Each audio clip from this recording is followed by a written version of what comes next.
Okay, here we go.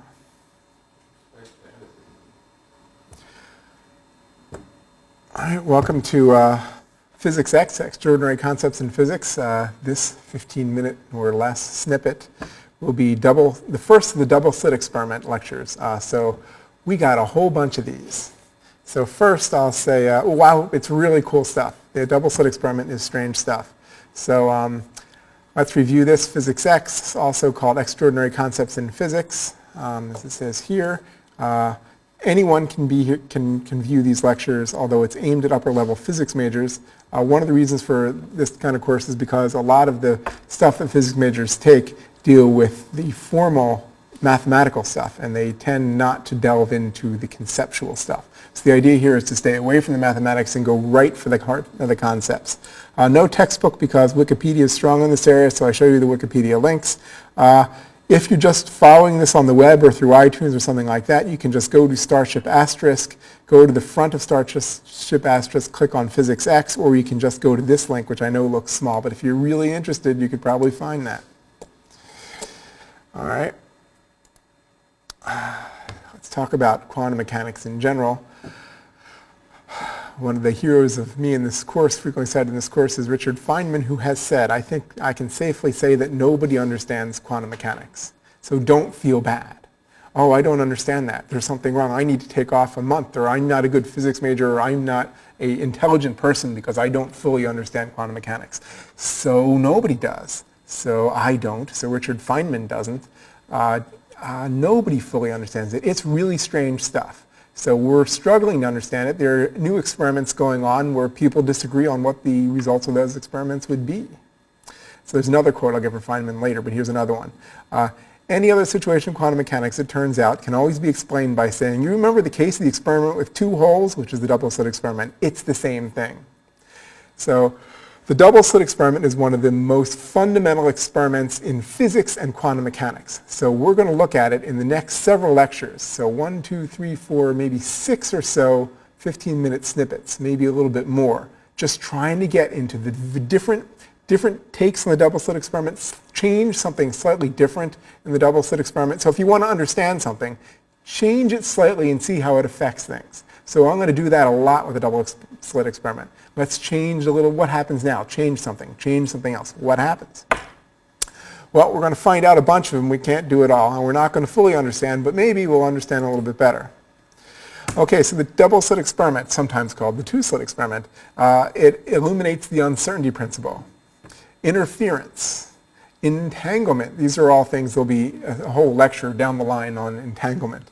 Coherence and decoherence, and how truly strange our universe in quantum mechanics is. All right, so what is the double slit experiment? So let's get this clear. So there's a source here. Many times there's like a light bulb here, or something, or a laser. And it shines through something. You can just have the laser. You don't really need, but it's sometimes simple to say, well, there's a single slit screen here that it goes through. And it gives a wave that goes out, and these waves then hits two slits. So this could be a source, this could be two slits, and these two slits then, the light from these two slits, sometimes electrons, go out, and these two slits seem to interact. The light coming through those two slits seem to interact. And they hit a screen, an image screen right here. And this image screen has different patterns on it. And if it was easy to predict the patterns, we wouldn't be here. Sometimes the pattern is very strange. So it gets right to the heart of quantum mechanics many times to understand what pattern is going to appear on that screen. So we'll step you through it. Still, when I change something, I'd like to agree on what the basics are for the usual two-slit experiment. So the source is a point source that illuminates both slits equally. Therefore, one slit isn't necessarily brighter than the other, unless I say it is. And then that might be the thing that we change. Therefore, both slits, we usually see this mean number of photons, the same number of photons going through. Both slits are considered to be identical. They have the same width, they have the same structure around them. If there's some kind of material around them, don't worry. Unless I tell you there's something different about one of the slits, and I will sometimes, they'll be the same. The width of the slit is usually referred to by the parameter d, although I'm going to try to lay away from the mathematics. The wavelength of the light, The wavelength of the photons is going to be considered to be lambda, a Greek character, which is usually used for wavelength. Now, a lot of people use frequency, they use energy. Yeah, that all works, but I like to stick with one variable, which is lambda, which is the wavelength of the light. Wavelength of what? Is this the difference between peaks in the electric field and magnetic field? Well, that's a very Maxwellian view of photons. Still, one might consider it to be something like that. Is it the peak-to-peak of some kind of probability wave? Maybe. It is a characteristic length scale for which photons seem to respond. Now, the slit screen, so usually you will have a source here, then you will have the slit screen here, and then you have the image screen there. So the slit screen will be considered in this part and this part completely opaque, unless I say otherwise. So you don't have to worry about photons tunneling through or some percentage transmitting through. It is going to be, they can't make it through, okay? Photons don't go through there. Here, though, it's going to be considered, unless I say otherwise, completely transparent. So once you have an opening, a slit, or two slits, as the case may be, there's nothing there. Don't worry about air molecules. Don't worry about maybe a window pane. Unless I say to worry about it, assume there's nothing there and it goes right through. All right. Usually I will consider that photons will all have the same wavelength lambda. Also, the image screen will be able to record things usually with arbitrarily high accuracy. So here's the double slit screen, here's the source. So once things hit the image screen, this is the slit screen, it hits here. It could be, think of it, it might be a digital camera or something. And digital cameras have pixels of known sizes, but think of it as like a digital camera with very, very small pixels. So you're not worried about the size. All right. So usually, for this to work well, although we'll be moving things around, the width of the slits, I might be changing from earlier variable, I have to go, is W, and W is going to be a few lambda. So W is going to be greater than lambda, usually. The distance between the slits is also going to be a few times lambda and also a few times the width of the slits. Exactly how much doesn't really matter for the qualitatively, conceptually what happens. If you wanted to calculate exactly what happens, then you'd need to know. We're going after concepts here. All right, so a double slit experiment here has here's what happens with a single slit experiment here. Now with a double slit experiment, you're going to get similar patterns, except you're going to get these dark spots there. That's the interference. So it looks actually similar to a single slit, a little bit wider because you have two single slits, but the interference is the key part that we're looking for usually. So if photons traverse the two slits, they might interfere. They might not. Interference pattern is created at the image screen. Geometric progression of each slit on the image screen shows no overlap region. Oh, so that's interesting. Okay, so here you have, if you had a source that was infinitely far away in this direction, then you would just get the geometric progression of each slit onto the screen, which would be a spot here and a spot there. They wouldn't overlap. If they don't overlap, you can't have interference. So this is what's wrong with many of the videos that appear on YouTube about the two-slit experiment. The first one shows them not overlapping, and the second one shows them interfering. How does that work? They have to overlap to interfere. Let's see, at any point the image screen, the projection of one slit is usually brighter than the other because one's closer. Interference pattern are not, the minimum are not usually zero, even though many times they're thought to be, or not thought to be, considered to be. We were examining wave-particle duality. I'm going to speed up a little bit. So here's some questions here. So this is what I like to focus on. I like to make people think. I like to focus on experiments because that's the root of physics, and I like to focus on experiments that get to the root concepts if I can.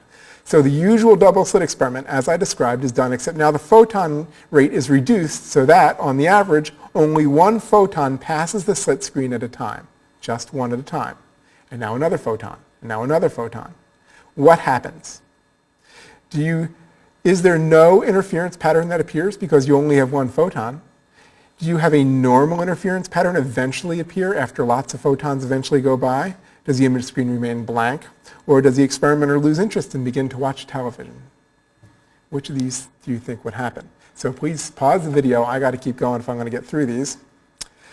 This is one of the strangest things in physics.